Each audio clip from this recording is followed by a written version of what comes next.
जिस तरह से दिल्ली के चुनाव में एक के बाद एक गुंडागर्दी हो रही है, तोड़फोड़ हो रही है,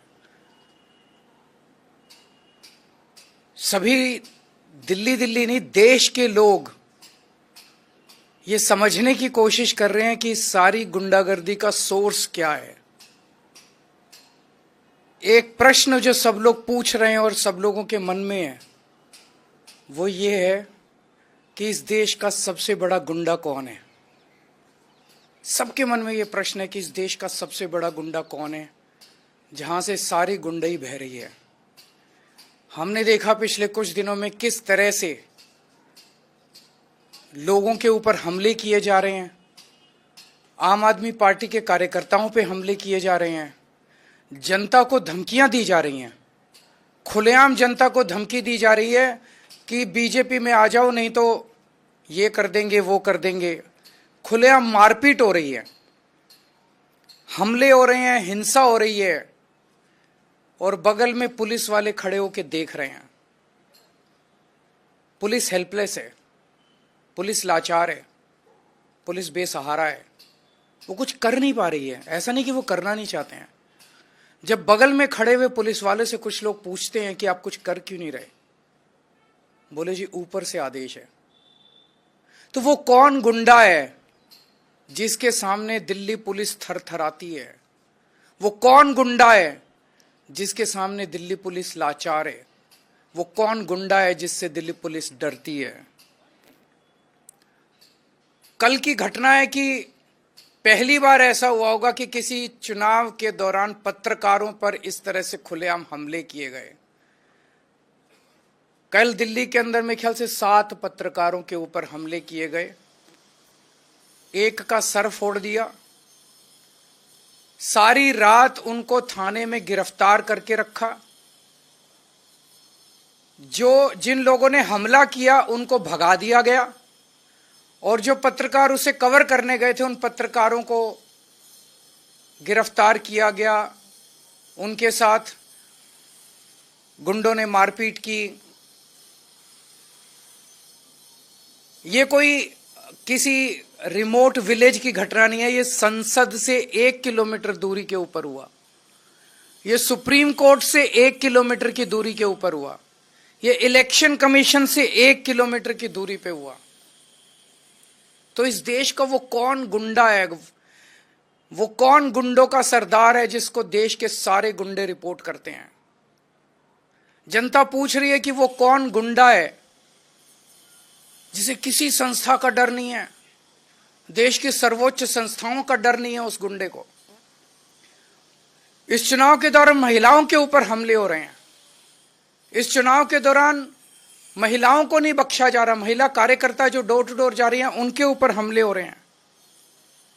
तो लोग पूछ रहे हैं कि वो कौन गुंडा है जिससे सारे देश के गुंडे ऑर्डर लेते हैं, जिसके आदेश का पालन करते हैं। पिछले 3-4 दिन से हम देख रहे हैं कि गाड़ियों के ऊपर हमले किए गए, गाड़ियां तोड़ दी गई आम आदमी पार्टी की, कई सारे मटेरियल जब्त कर लिया गया, तरह तरह से हमले किए जा रहे हैं। तो अब जनता ने मन बना लिया, बाकी सारी चीजें एक तरफ, इस बार इनकी गुंडई को हराना है। अब ये क्लियर हो गया है कि अगर डबल इंजन की सरकार आ गई है तो डबल इंजन कुचल देगा सब लोगों को, बख्शेगा नहीं। अपने पहियों के नीचे ये डबल इंजन सारी जनता को, गरीबों को, मिडिल क्लास को कुचल देगा ये इंजन। सबसे पहले तो सुरक्षा है ना लोगों की, सबसे पहले तो खैरियत है। अगर अब खुद परिवार ही नहीं बचेंगे, उनके परिवार ही नहीं बचेंगे, उनको इस तरह से डराया जाएगा, फोन कर करके धमकाया जाएगा, तो बाकी सारी चीजें बेमानी हो जाती हैं। तो लोगों ने मन बना लिया है कि अगर चुनाव के पहले इन लोगों का ये हाल है, जब इन्हें हमसे वोट चाहिए, चुनाव के बाद तो ये हम लोगों को कुचल देंगे। तो इस बार लोगों के पास 2 ऑप्शन है। एक तरफ शरीफों की पार्टी है और एक तरफ खुलेआम गुंडागर्दी चल रही है। एक तरफ वोट देने से 25,000 रुपये महीने का फायदा है और दूसरी तरफ टोटल गुंडागर्दी है। इनके कई कैंडिडेट्स ऐसे हैं जो खुद माफिया हैं अपने अपने क्षेत्र के अंदर। अगर उनको वोट दे दिया तो एक तो देश का सबसे बड़ा गुंडा और उसके नीचे कई गुंडे, तो गुंडों का सरदार और सारे गुंडे मिलके दिल्ली वालों का क्या हाल करेंगे, ये सोचने वाली बात है। तो ये गुंडागर्दी दिल्ली बर्दाश्त नहीं करेगी, देश बर्दाश्त नहीं करने वाला। लोग शरीफ हैं, लोग शांति से जीना चाहते हैं। दूसरी बात जो सबके सामने आ रही है, हमारे देश के स्वतंत्रता सेनानियों ने बड़ी बड़ी कुर्बानियां देके देश को आजाद कराया। कई लोग फांसी चढ़ गए।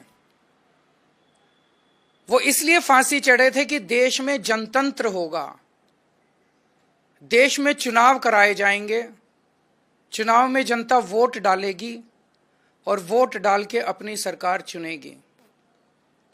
लोगों ने इसलिए कुर्बानियां दी थी कि चुनाव निष्पक्ष होंगे, स्वतंत्र होंगे। लेकिन आज जिस तरह से चुनाव आयोग ने भारतीय जनता पार्टी के सामने हथियार डाल दिए हैं, चुनाव आयोग ऐसे लगता है जैसे एग्जिस्ट ही नहीं करता। ये एक बहुत बड़ा प्रश्न खड़ा कर रहा है। लोगों के मन में प्रश्न आना, लोगों की सोच को आप रोक नहीं सकते। लोगों के मन में प्रश्न आना बड़ा वाजिब है कि राजीव कुमार जी जो मुख्य चुनाव आयुक्त हैं, वो इस महीने के अंत में रिटायर हो रहे हैं। उन्हें पोस्ट रिटायरमेंट ऐसा कौन सा पद ऑफर किया गया है, वो कौन सा पद हो सकता है जिसके बदले में आप देश को गिरवी रख दो, देश को दांव पे लगा दो? वो कौन सा पद हो सकता है जिसके बदले में आप देश के जनतंत्र को खत्म कर दो? गवर्नर का पद, राष्ट्रपति का पद, कौन सा पद हो सकता है वो जिसके बदले में आप पूरे देश को, जिसके लिए स्वतंत्रता सेनानियों ने बड़ी बड़ी कुर्बानियां दी, उस जनतंत्र को अगर आप दांव पे लगा दो? मैं नहीं समझता, मेरी नजर में ऐसा कोई पद नहीं है। मेरी हाथ जोड़ के राजीव कुमार जी से विनती है, आप अपनी ड्यूटी कीजिए, पद की लालसा छोड़ दीजिए, पद का लालच छोड़ दीजिए। 3-4 साल और नौकरी कर लेंगे। आपने तो इतने 40-45 साल नौकरी कर ली, इस देश ने आपको बहुत कुछ दिया है। अब अपने कैरियर के अंत में एक पद के लिए देश को गिरवी मत रखिए, देश के जनतंत्र को खत्म मत कीजिए। नमस्कार।